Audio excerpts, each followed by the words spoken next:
Bonjour à toutes et à tous, bonjour Gilles Gansman. Bonjour Madame Et Privy. le vendredi, c'est le club de la presse média et deux nouveaux journalistes sont avec nous ce vendredi. Caroline Bonacossa, bonjour. Bonjour. Vous êtes journaliste à Stratégie, vous avez une longue carrière dans la presse télé, vous connaissez très bien les médias. Sébastien Barquet, également journaliste à Télé Loisirs. Bonjour à vous. Bonjour, Nouvelle Valérie. formule de Télé Loisirs depuis 15 quelques jours. semaines maintenant. Ça marche bien ? On a des résultats en tout cas assez encourageants. Les lecteurs semblent plutôt contents de ce nouveau principe de recommandation dans le magazine plus appuyé. Très bien. On va parler de Jean Castex, sa première grande émission politique. Comment l'avez-vous trouvé, tant sur la forme que sur le fond? Une émission qui a plutôt bien marché, on va y revenir. On va parler de l'arrivée de Julien Bugier au 13h, et puis différentes infos dans les médias, et puis nos scoops et nos recommandations. Gilles, votre question du jour. Vous l'avez posée, madame. Oui. La question du jour, c'est est-ce que vous avez trouvé Jean Castex, est-ce que vous trouvez que Jean Castex a réussi son passage télé? Alors, comme vous l'avez dit, pas simplement dans le fond, mais également dans la forme. Est-ce que vous trouvez que c'est une bête de télévision? Est-ce que vous l'avez trouvé très bon communicant? Eh bien, vous pouvez nous répondre sur Twitter, sur le site de Sud Radio. Vous allez sur nos tweets et vous votez. Alors, pour l'instant, 12% de nos auditeurs trouvent qu'il n'a pas réussi son passage télé et 88% nous disent non. Vous êtes surpris, j'imagine, de ce score? Non. Non, bah oui, je sais bien. Non, je vous ai vu en revanche froncer les yeux. Vous trouvez qu'il a été bon?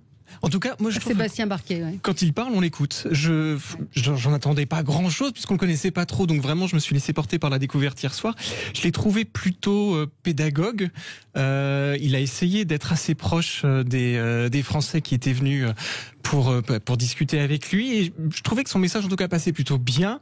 Après, c'était un peu scolaire, un peu trop propre, sauf à certains moments. Je pense qu'on va en parler sur 2-3 instants qui ont pu surprendre. Voilà, un peu vieille école, mais sur la forme, je juge pas le fond politique. Sur la forme, je trouve qu'il était plutôt pas mal. Alors on va y revenir.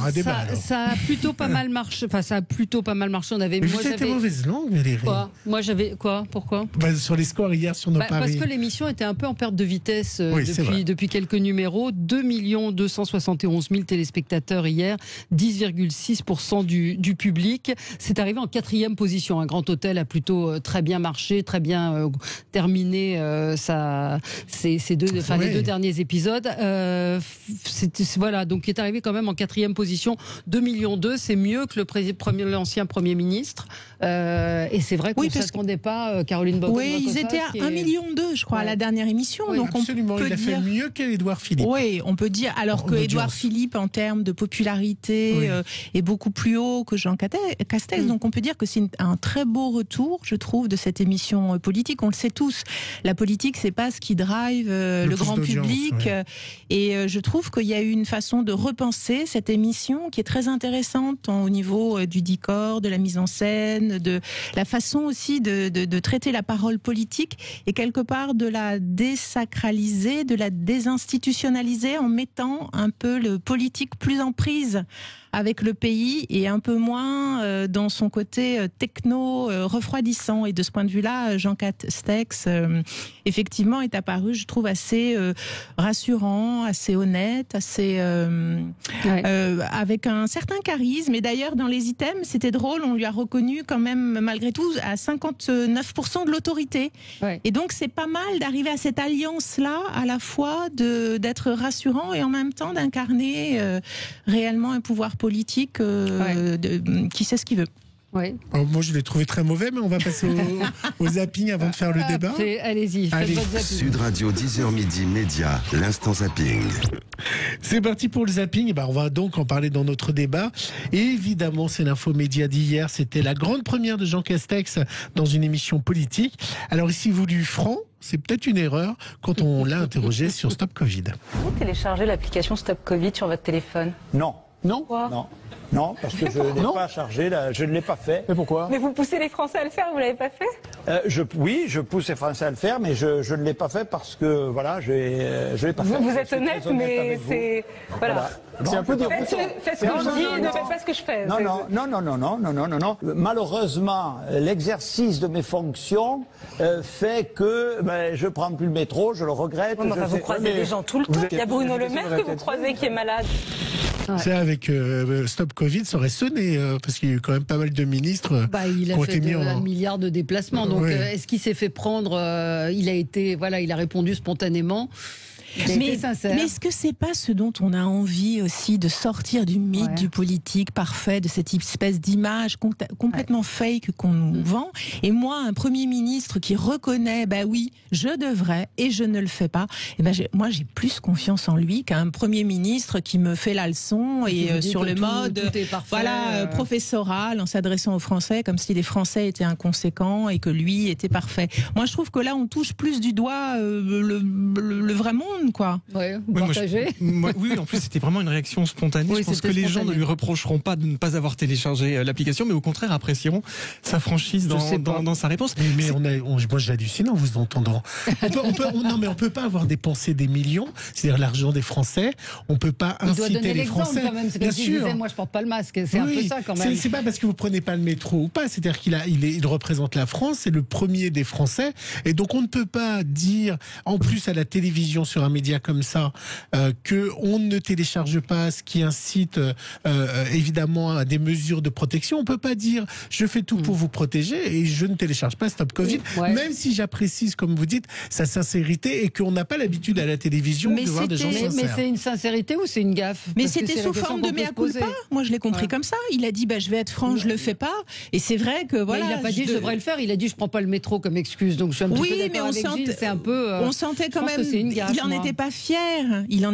Mais non, parce que je pense qu'il a spontanément dit je ne l'ai pas téléchargé et il s'est rendu compte qu'il disait une grosse connerie quand même. Par rapport au. Moi, je pense qu'on peut le lui reprocher. Mais c'était un moment rare de franchise à la télévision et on n'est pas habitué à la franchise à la télévision. Et chez les politiques. Et chez les politiques. Jean Castex s'est détendu. Je ne sais pas si vous avez vu à la fin de l'émission, il a taclé Pierre Humic. Alors Pierre Humic, c'est ce fameux maire de Bordeaux.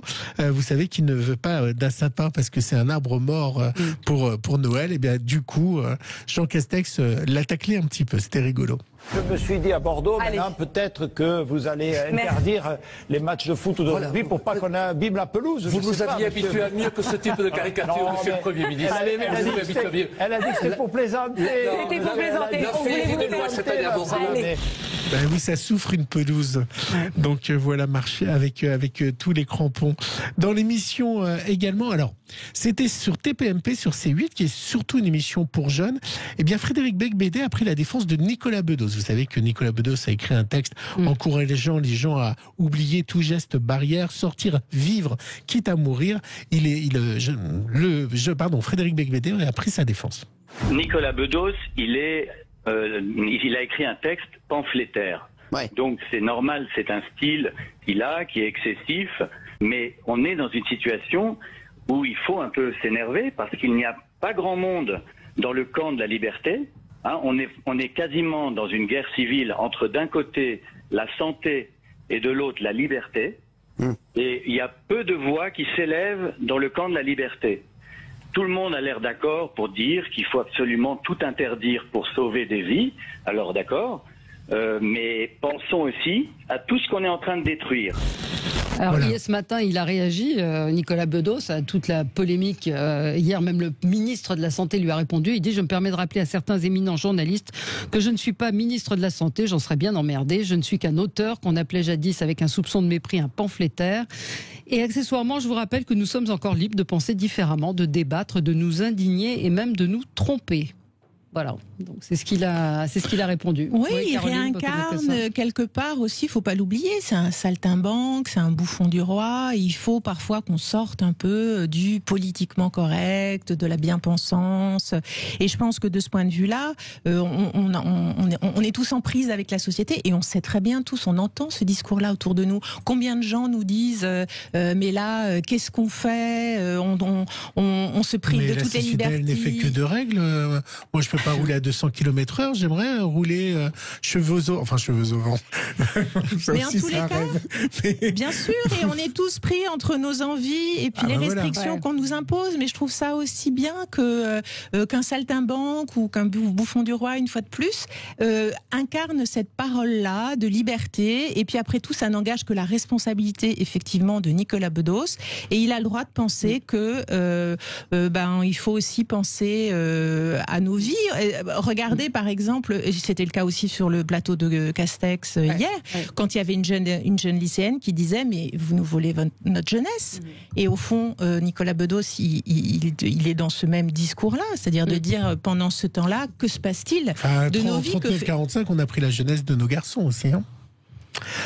Pour le oui, en même temps on l'a arrêté après on a fait une trêve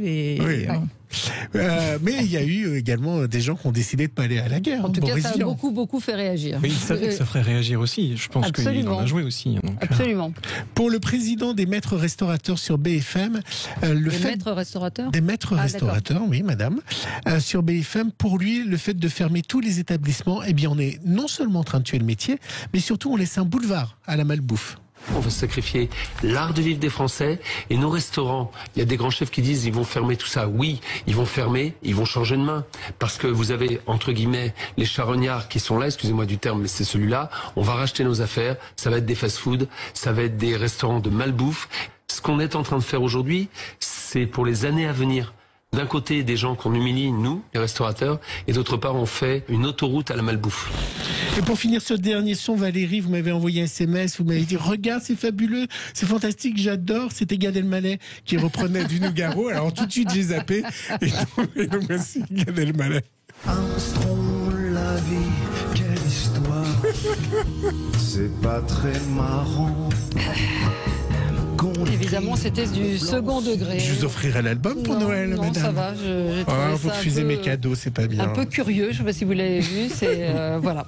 Jean Castex, donc hier soir, la forme, le fond, les deux sont liés, mais on va y revenir évidemment aussi à 11h.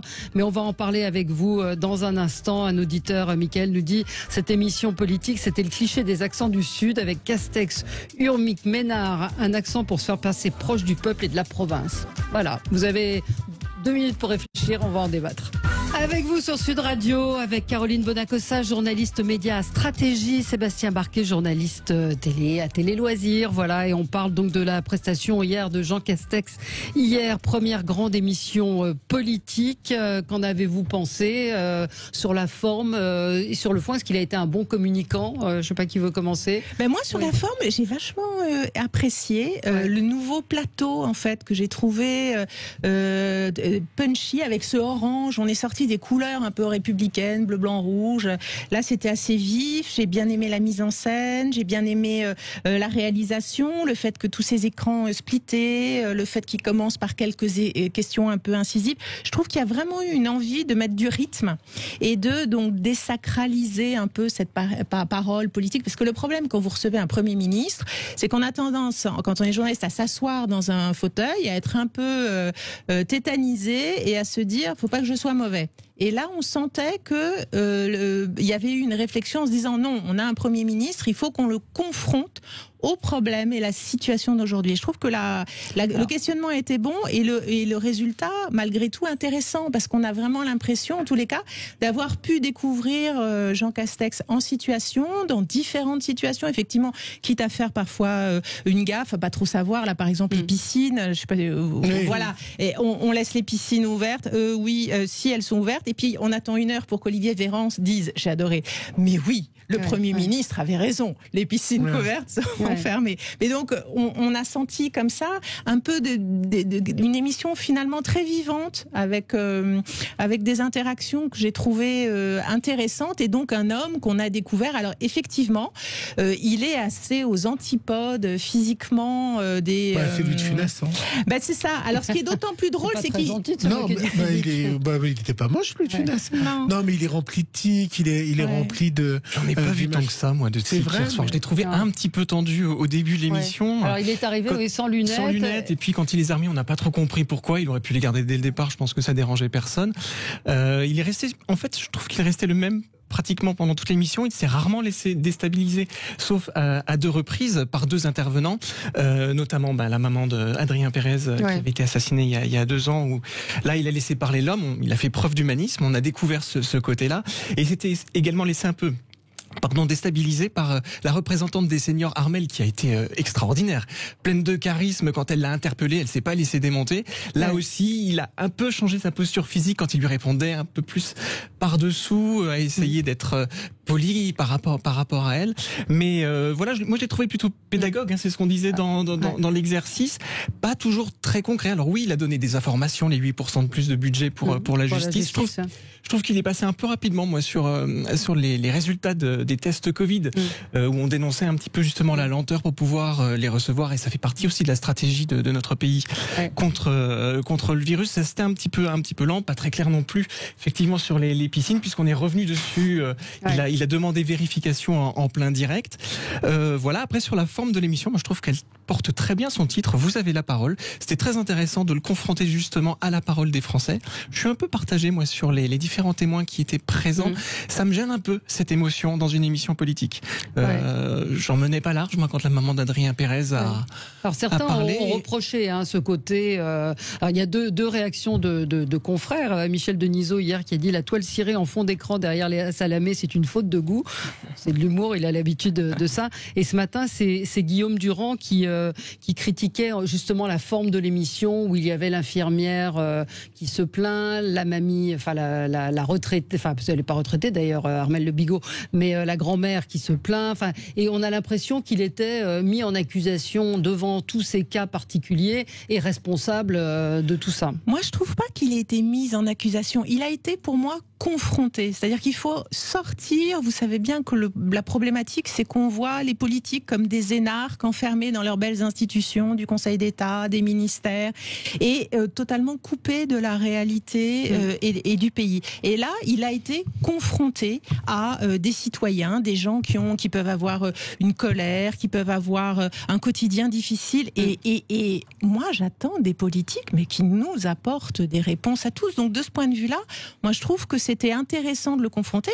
Et dans l'exercice, moi, je trouve qu'il s'en sort bien. Et on sent bien qu'on a un Premier ministre qui n'est pas flottant, qui n'est pas enfermé dans ses institutions. On voit bien que c'est un homme, entre guillemets, des territoires. C'est pour ça qu'il a été casté par Emmanuel Macron. Et on l'a pas. On caste un Premier ministre. Bien sûr. Oui. Et quel beau duo font-ils entre l'un et l'autre, quand vous avez Macron qui a une communication parfaite, qui a une tête de modèle et presque de top modèle, à côté d'un Jean Castex qui effectivement relève plus du Louis de Funès. Plus rustique. Ouais, exactement. Plus rustique, plus aussi désuet, parce qu'il a un petit côté 3e République, Jean Castex, avec cet accent. Enfin, voilà. Ils font un duo étonnant. Et toujours est-il que moi je trouve que il a été bien.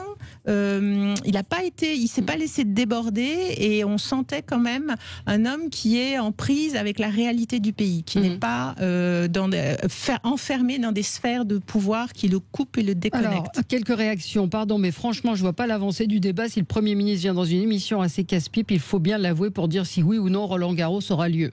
C'est vrai qu'il y avait des choses un petit peu étonnantes, quoi. C'est ce que c'est à lui. Il n'est pas patron de Roland Garros, il n'est pas. Donc c'est vrai qu'on lui a posé des questions qui n'étaient peut-être pas forcément. C'était une question Twitter. De son ressort. Bah oui, mais on la pose pas. Je pose toutes les questions. Jackie nous dit: face à l'hypocrisie professionnelle de Léa Salamé, Jean Castex est tombé dans quelques petits pièges, mais je pense qu'il le savait et a laissé cette jouissance journalistique faire son cinéma. Cela n'a pas empêché un certain creux dans cette émission. Voilà ce que pensent quelques-unes de nos auditeurs qui sont sévères. Moi, j'ai trouvé que c'était de la très vieille télé, mais vraiment de la très vieille télé. J'ai trouvé en particulier les reportages qui étaient pas du tout modernes. On a eu 2 jeunes filles, c'était plus de la radio. Ils étaient illustrés, on les voyait marcher dans un escalier, déambuler. Enfin, c'était pas des vrais sujets. On n'a pas été sur le terrain, on n'a pas été voir les restaurants marseillais, on n'a pas été voir les policiers, on n'a pas été voir tous ces gens-là. Si, il y avait une femme de policier. Oui, mais on les a pas vus au quotidien. Je parle des reportages qui étaient des sujets qui étaient très vieillots. J'ai trouvé, moi, au contraire de vous, je pense que le décor a rien de moderne. C'est toujours les mêmes décors à France Télévisions. On pourrait faire toutes les émissions dans ce même décor avec les écrans. On change les couleurs, on met 3 photos. Je trouve que les face-à-face ne fonctionnent pas. Moi, j'ai trouvé Léa Salamé plutôt conciliante et pas du tout journalistique. J'ai trouvé par contre compte s'auto... Vous plaisantez ou quoi? Non. Pas du tout journalistique. Elle a posé non, pas journalistique, mais je ne l'ai pas trouvé très agressif. Si, on lui a reproché d'être très maîtresse d'école. Il y a eu... ça c'est autre chose. Oui, non, mais elle a posé, je ne suis pas d'accord avec vous, je trouve qu'elle a posé les questions qu'il fallait, avec le ton qu'il fallait. Elle s'est fait aussi le porte-parole des téléspectateurs, en posant des questions, notamment sur l'horaire à 22h. Les restaurants ferment à 22h. Pourquoi? Parce que le virus est plus présent à 22h. Et puis la question Stop Covid, l'appli, c'est elle qui l'a posée aussi. Après, là où je vous rejoins, c'est que j'ai trouvé Thomas Soto particulièrement bon. Excellent, disons. Et là où Léa Salamé a bien fait son job, mais je trouve que lui a pris un peu le dessus. Bon, on va en reparler tout à l'heure. On a d'autres sujets à évoquer. Peut-être vous nous donnerez la réponse après du vote. Oui. Mais donc Julien Bugier, on a appris cette semaine qu'il allait arriver au 13h de France 2. Il va remplacer Marie-Sophie Lacaro, qui elle est partie sur TF1, remplacer Jean-Pierre Pernaut, qui va le remplacer à partir de janvier. C'était une décision compliquée pour France Télévisions. Alors Caroline Bonacossa. Moi, j'adore cet épisode-là parce que ça faisait 9 ans que Julien Bugier était Joker, et c'est un peu la revanche de l'éternel Joker. Parce que le problème, les Jokers, ils ne viennent jamais titulaires. Voilà. Alors j'ai fait des comptes, j'adore. Donc Julien Arnaud, ça fait 14 ans qu'il est Joker sur TF1. Audrey Crespo-Mara, 5 ans. Laurence Ferrari, il a été pendant 4 ans. Anne-Sophie Lapix, seulement 2 ans. Et Jacques Legros, tenez-vous bien, 22 ans qu'il est Joker de Pernaut. Et en fait, le problème du Joker, c'est plus vous installez dans le rôle de Joker, et moins vous avez de chance d'un jour d'avoir le poste. Et notamment Julien Bugier, je ne sais pas si vous vous souvenez, il y a 4 ans, au moment de la succession de David Pujadas qui est parti sur LCI, il avait été extrêmement déçu que ce soit Anne-Sophie Lapix qui soit choisie et pas lui. Et là, donc, je trouve que c'est une jolie revanche pour lui qui en avait un peu marre. Et alors, ce que j'adore aussi, on l'a vu dans son interview au Parisien, c'est qu'il a décidé d'être un peu plus offensif, parce qu'on lui dit toujours qu'il a un air propre, de gendre idéal et tout ça. Alors, il y est allé de formules un peu choc, en expliquant que si on demandait à sa belle-mère ce qu'elle en pensait, elle dit que c'est plutôt un emmerdeur qu'un gendre idéal. Et alors là, je trouve ça assez savoureux. Et vous pensez qu'il va déjà sur le choix? Moi, je trouve que c'est un bon choix. Et puis, je pense que s'il a aussi ce poste aujourd'hui, c'est aussi parce qu'il a fait savoir ses ambitions par le passé, et comme quoi il faut les faire connaître. Je trouve que c'est un bon choix. Il a déjà fait ses preuves. On n'a pas besoin de parler de son talent, en tout cas, je pense, pour la présentation du 13h. Et je pense qu'il a raison aujourd'hui de vouloir moderniser le 13h. C'est le moment de le faire. Je le regarde régulièrement, moi, le 13h de France 2. J'ai pas forcément l'impression qu'il y ait besoin de le dépoussiérer. Mais là, comme sur TF1, les téléspectateurs vont être un peu déboussolés par l'arrivée de Marie-Sophie Lacaro. Ils ont tellement eu l'habitude de Jean-Pierre Pernaut. Ils vont peut-être se dire, tiens, qu'est-ce qui se passe sur la chaîne d'en face? On va aller voir ce qui se passe à France 2. Et là, justement, si lui peut impulser de nouvelles idées, de nouvelles choses et marquer son empreinte sur le 13h, c'est le moment de le faire. Vous pensez qu'il va gagner face à... Je pense qu'il peut gagner, en tout cas, des téléspectateurs. Vous n'êtes pas d'accord, Caroline? Non, mais là, c'est une bataille entre le pot de fer et le pot de terre, le pauvre. Vous voyez la suprématie du JT de TF1. Enfin, ça écrase tout. Donc après, il peut essayer de grignoter. Et effectivement, lui a dit dans cette interview dans Le Parisien qu'il voulait plus de débats et de découvertes. Et alors donc, ça m'a amusé aussi ce petit tacle de découverte, c'est-à-dire sous-entendu pour rompre avec les éternelles redécouvertes éculées du terroir de TF1, où on sait que par exemple Quotidien adore mettre en boîte un peu Jean-Pierre Pernaut, qui d'année en année reprend les mêmes lancements, les mêmes fêtes rurales ou sur les territoires. Donc effectivement, il va être plus offensif. Il a intérêt effectivement à essayer d'apporter quelques nouveautés, mais pour lui la bataille va être rude, c'est sûr, d'autant que Marie-Sophie Lacaro est aussi une excellente journaliste, ancienne Joker d'ailleurs, avec un très grand savoir-faire et avec la puissance de TF1. Oui, et puis la puissance de ce réseau de correspondants qui est assez exceptionnel. Mais qu'a aussi France Télévisions. Oui. On a un auditeur, Zapper TV, qui nous dit Bugier a plus le ton du 20h que du 13h. Il aurait dû reprendre le 20h. Et puis ça commence bien. Il n'a jamais dû voir le 13h, car dans une interview, il dit vouloir mettre en place des reportages découvertes. C'est déjà le cas chaque jour en France et à l'étranger. Et dans les feuilletons, idem pour les reportages, la France qui bouge, qu'il veut mettre en place. Donc je ne sais pas si... On verra effectivement comment il va modifier. Peut-être qu'il veut le préparer, le présenter différemment. Gilles? Oui, non, moi, je n'ai pas vraiment d'avis. Je trouve que Julien Bugier est quelqu'un qui a une image moderne. Je pense que ça va être compliqué face à TF1 qui a un rouleau compresseur, mais on peut avoir des surprises. Ce sera à voir. Voilà.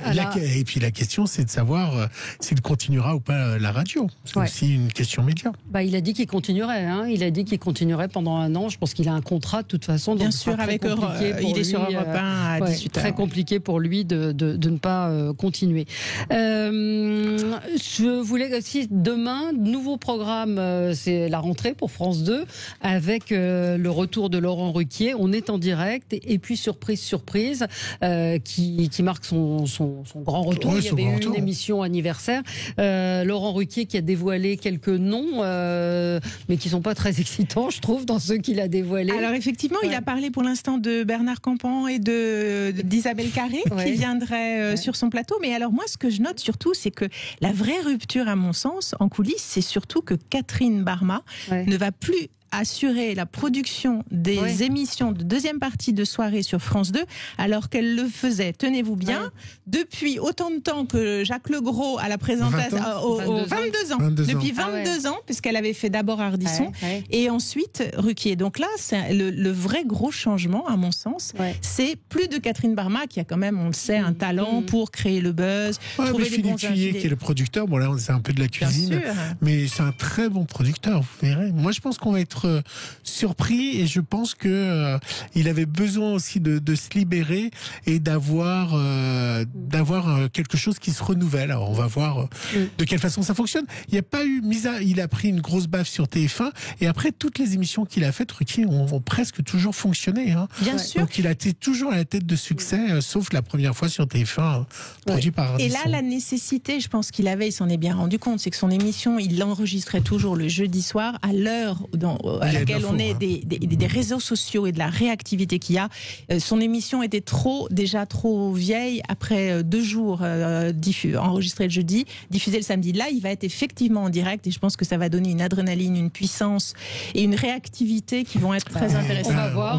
Moi, je pense qu'il aurait mieux fait de pas donner les noms les 3 noms qu'il a donnés, parce que ça, c'est pas très. Le chanteur Pierre-Paul Jacques, je sais pas très bien à qui ça parle, mais il a dit qu'il se réservait le choix de justement de ne pas dévoiler le reste du casting. Alors, moi, je pense qu'on se repose peut-être un peu trop sur le fait que ce sera en direct. Ça me fait un peu peur, parce qu'effectivement, tout peut se passer. La programmation de demain, effectivement, elle n'est pas hyper aguicheuse. On verra. Après, il avait annoncé qu'il pourrait y avoir beaucoup plus d'invités, jusqu'à une trentaine. Donc, il y a sans doute des surprises. Hier, on recevrait Alexandra Redamiel qui a démenti. La directrice des divertissements. On verra et on jugera sur pièce, comme on dit. Les scoops. Alors, les scoops, les infos que vous nous apportez. Caroline, peut-être commencer avec vous, avec les prix stratégie de cette semaine. Qu'est-ce que c'est que les prix stratégie ? Alors, en fait, pendant toute l'année, à Stratégie, on remet des prix concernant les médias, la publicité. Et là, du fait du confinement et de tout cet épisode de Covid, on a décidé on a été obligé et on a décidé de reporter tous ces événements-là à 3 jours de festival qui ont lieu lundi, mardi et mercredi de cette semaine. Et on a remis donc tous les prix qu'on remet dans les 6 mois qui se sont écoulés habituellement. Et alors, je vous en ai sélectionné 3. On a remis le prix de l'éditeur à France Télévisions, parce que on a trouvé que en cette période de Covid, notamment, France Télévisions avait fait preuve d'une adaptabilité, d'une agilité, d'une réactivité, d'un sens du service public. Et je pense notamment à tout ce qui a été mis en place pour les enfants sur France 4.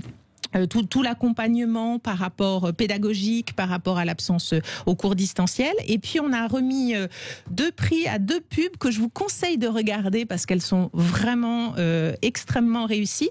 Et toutes les 2 s'appuient sur des chansons très fortes. Il y a We Are the Champions de Queen. Et en fait, c'est pour une pub dans la catégorie Grande Cause, et c'est pour la fondation 50 millions d'amis.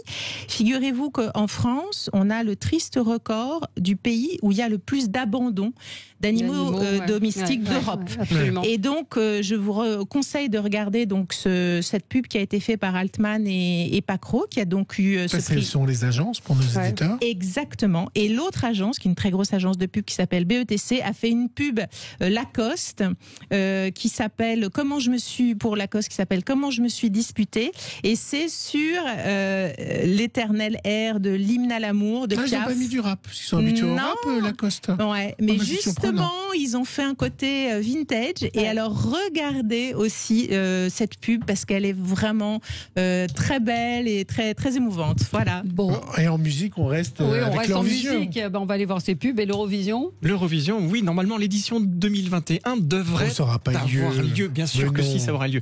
La production néerlandaise a proposé 4 types de scénarios pour assurer la bonne tenue du show. Il y a 2 scénarios très optimistes. Un dans lequel on a un vaccin d'ici là, on a des tests fiables. Allez, on y va.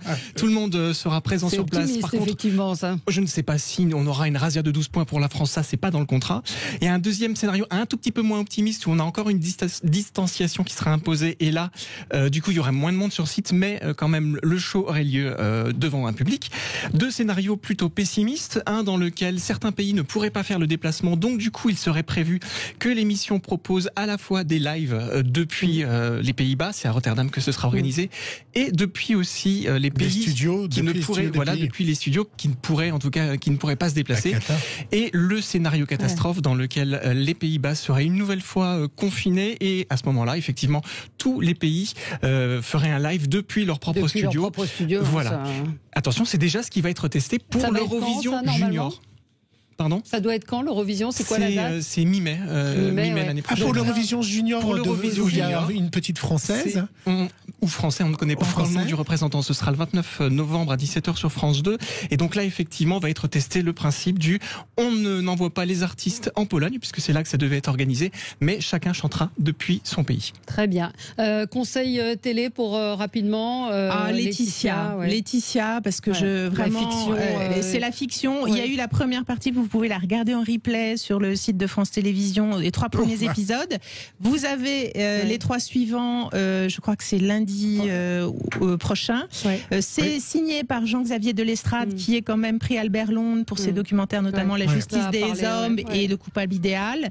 Il y aura un débat. Vous pouvez regarder. C'est vraiment présenté excellent, poignant. Justement, un auditeur nous dit j'aime beaucoup ces émissions le samedi. C'est vrai que ces émissions conso sont très bien faites. Donc Laetitia pour vous, Sébastien, ce sera surprise. Oui, je vais me laisser surprendre par surprise parce qu'on en attend beaucoup. L'émission qui célébra les 30 ans avait bien marché, 3,26 millions de téléspectateurs. Là, moi, j'ai vu un extrait de l'émission d'hier avec Augustine Galliana qui était piégée par Anne Romanoff. L'extrait d'ailleurs sera sur téléloisirs.fr aujourd'hui.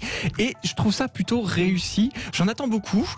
Les animateurs, pas trop, mais vraiment les sketchs, j'ai vraiment envie de voir ce que ça va donner. Moi, je vous conseille Zone Interdite. À 15 ans, ma fille se prostitue. C'est dimanche soir. Hier, on a reçu la réalisatrice et l'une de ces jeunes femmes qui a commencé à se prostituer à l'âge de 13 ans. C'est très fort et absolument glaçant. Absolument. Allez, on se retrouve dans un instant avec Gérard Collard. On va parler livres. À tout de suite.